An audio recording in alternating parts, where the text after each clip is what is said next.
You know, it is a dangerous thing, sweeping. Not physically, mind you. I have been here in Isaan long enough to know the only physical danger is stepping on a rogue gecko towel and performing an unplanned pirouette across the wet bathroom floor. No, the danger is in the thinking, because when you are pushing a broom, or for the more civilized among you, pushing a vacuum cleaner around, there is nothing else to occupy the mind. Besides, a mind left to its own devices is a terrible thing. This morning, for instance, I was sweeping up the usual carnage, a fine layer of red dust that gets in everywhere, the dissected corpses of moths that made the fatal error of flying inside, and then the contributions of my landlord, the gecko. As I was piling this evidence of a life lived in the tropics into a dustpan, a thought hits me, a big one. Does art imitate life, or does life imitate art? Now, we all remember the sci-fi of the 60s and 70s, Star Trek, Doctor Who, all that business. They had spaceships that looked like dinner plates glued to a biscuit tin, flip-top video phones that weighed as much as a small car, and robots that shuffled about making sad bleeping noises. And then, now, I am sitting here in the middle of a rice paddy looking at a supercomputer in my pocket that can show me a man in his underpants in Tokyo within seconds. So yes, art clearly gave life a blueprint.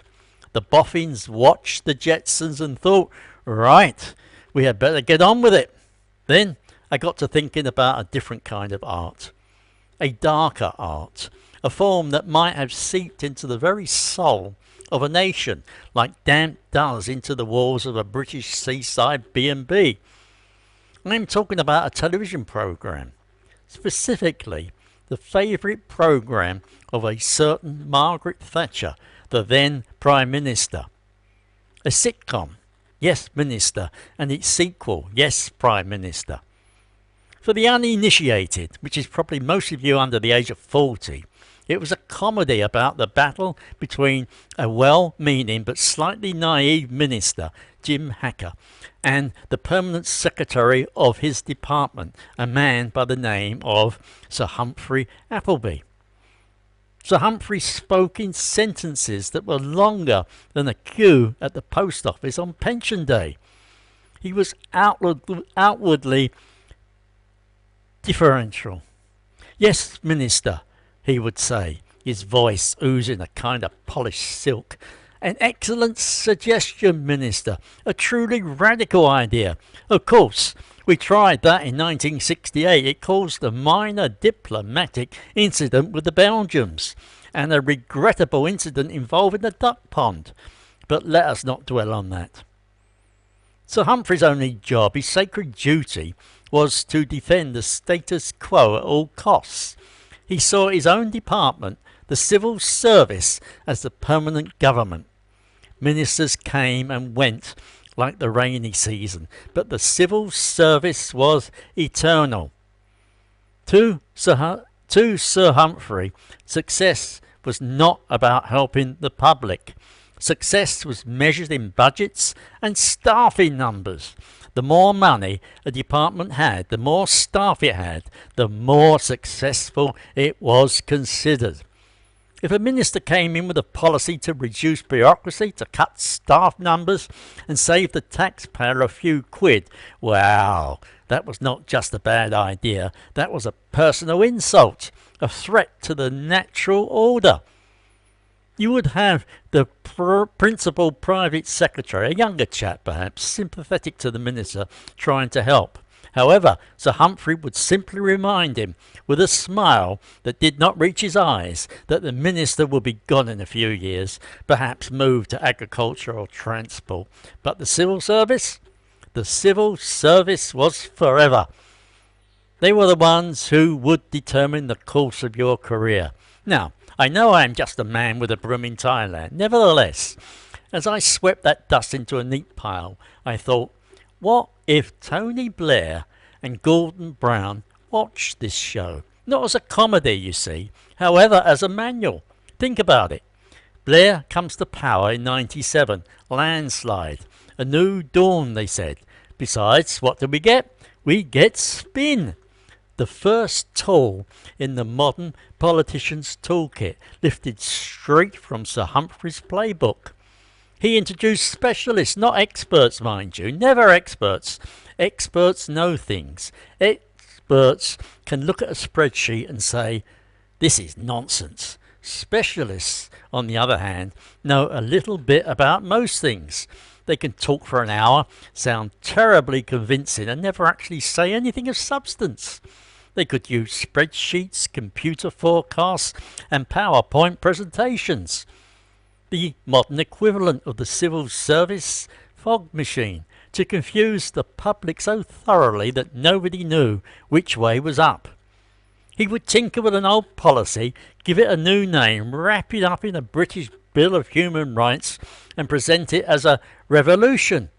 If an expert dared to question him, he would wheel out a specialist to spin it. What the expert failed to understand, the specialist would say, is the holistic cross-departmental energy of our forward strategy. Besides, if things went pear-shaped, you did not fix a problem. You moved the specialist to a different department. You brought in a new specialist. Besides, the new specialist would look at the mess and say, well, this is all a dreadful failure, is it not? My predecessor was clearly a fool. However, my new innovative plan, which is just the old plan with a different coloured binder, will solve everything. Rinse and repeat until the money ran out. Then came the coalition, Clegg and Cameron. What did they do? Nothing, except they laminated all of Blair and Brown's policies, gave them a fresh coat of paint, made them look efficient. Another election? Cameron gets a majority, business as usual, until he backs the wrong side on the Brexit vote, presumably because his specialist told him it would be a good way to keep his party united. That went well, did it not? What followed was a car crash that would make even Sir Humphrey winch. Mrs. May was no Mrs. Thatcher. She had the charisma of a startled rabbit. Then Boris. On paper, a good choice, a rogue, a character, someone who could charm the socks off a nun. However, he took his eye off the ball. He got distracted, got involved with a woman with, shall we say, unconventional ideas about how the world works. Next thing you know, he is hosting parties during lockdown while the rest of us are counting how many toilet rolls we had left. Then came Liz Truss. The less said about that, the better. It was like watching someone try to fly a 747 by pressing every button in the cockpit at once, just to see what would happen. Then Richie Sunak, Richie, and his spreadsheets. Finally, I thought a man who understands the numbers. However, no. It was the same old story. Spreadsheets can lie. Specialists can manipulate spreadsheets.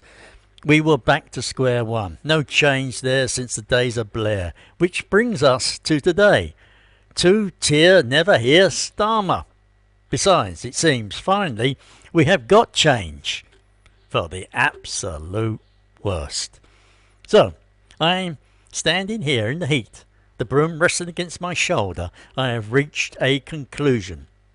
I am convinced, utterly and completely convinced, we are not living life. We are imitating art. This generation of politicians and the bureaucrats who truly run the show, they are not governing, they are acting.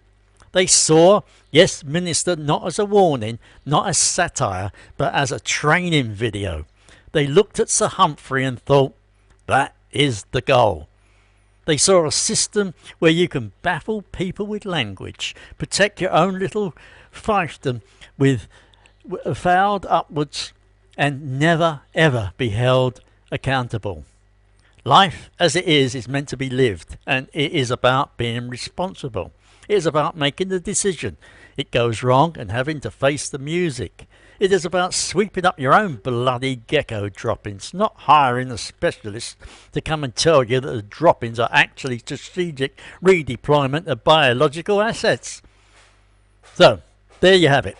My morning's work. The floor is clean, the dust is in the bin, and I have solved the great political mystery of our age.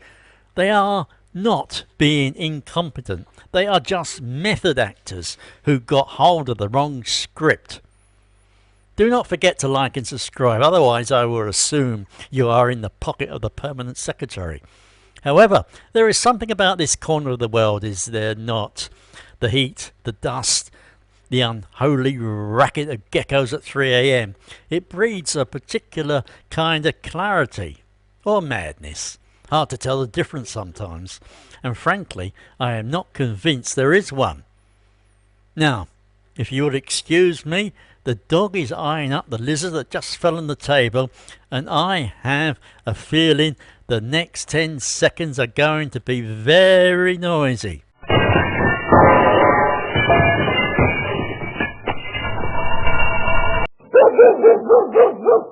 Oh, for the love of...